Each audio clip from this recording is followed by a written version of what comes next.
Daniel and the Very Hungry Lions, written by Tim Thornborough and illustrated by Jennifer Davison.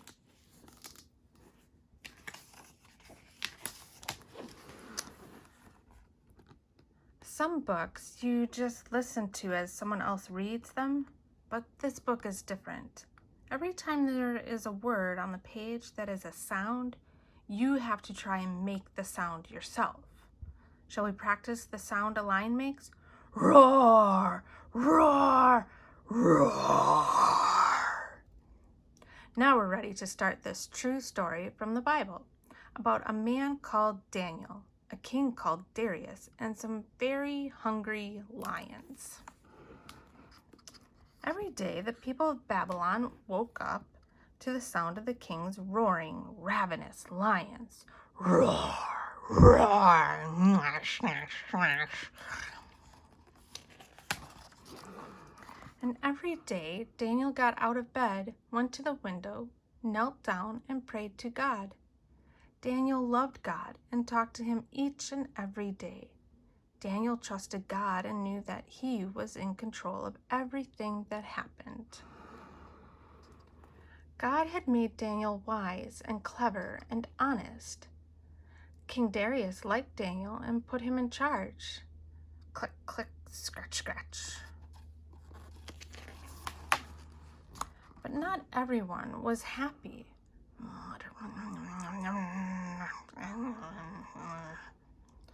Some important men didn't like Daniel. They wanted to get rid of him. What would they do? Plot, plot. Let's get rid of Daniel. They came up with a clever plan. Oh, great king, you must make a law that can never be broken. Anyone who prays to God must be fed to the roaring, ravenous lions. King Darius agreed, and he made a law that could not be broken. What should Daniel do?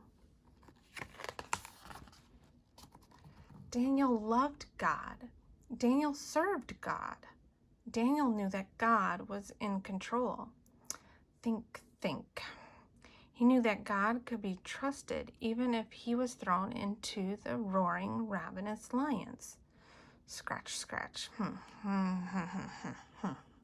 So each and every day, he went to his window, knelt down, and carried on praying to God. What do you think happened next?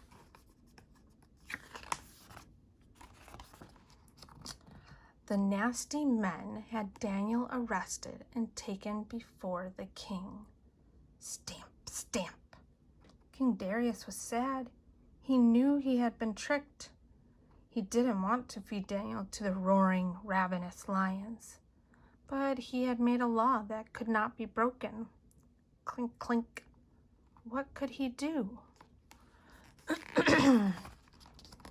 King Darius ordered the men to throw Daniel into the den filled with the roaring, ravenous lions. The king said to Daniel, "May the God who you serve save you." Thump, thump, bump, bump. Ugh.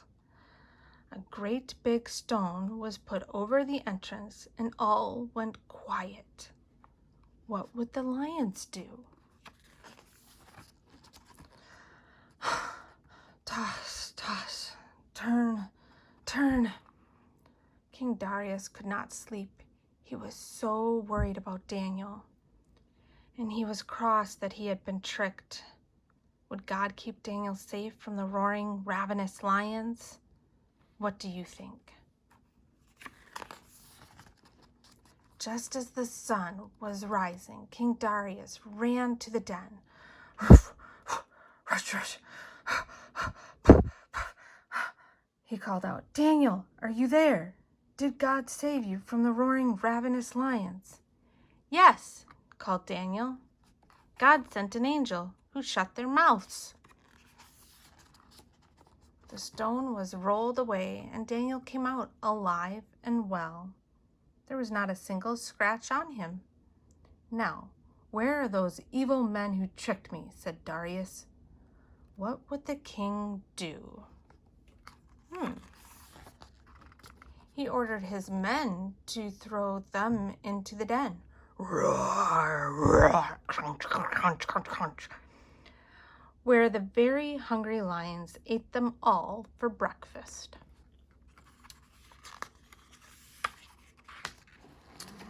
King Darius learned something important that day.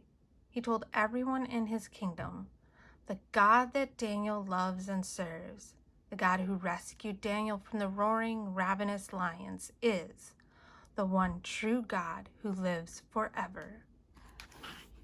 That is Daniel and the very hungry lions.